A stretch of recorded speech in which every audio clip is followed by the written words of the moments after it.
खुनाचा प्रयत्न आणि दरोडा प्रकरणातील 2 फरार आरोपी अंबड गुन्हे शाखेच्या जाळ्यात। नाशिक शहरातील अंबड गुन्हे शाखा युनिट क्रमांक 3 ने उल्लेखनीय कामगिरी करत खुनाचा प्रयत्न व दरोड्याच्या तयारीसारख्या 2 गंभीर गुन्ह्यातील 2 फरार आरोपींना अटक केली आहे।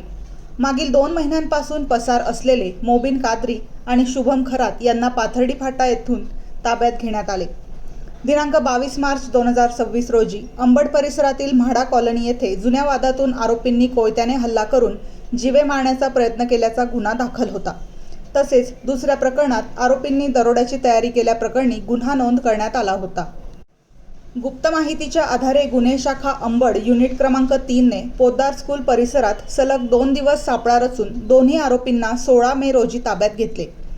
पुढील कारवाईसाठी आरोपींना अंबड पोलीस ठाण्याच्या ताब्यात देण्यात आले आहे। ही कारवाई पोलीस आयुक्त संदीप कर्णिक यांच्या मार्गदर्शनाखाली गुन्हे शाखा अंबड युनिट क्रमांक 3 च्या पथकाने केली आहे।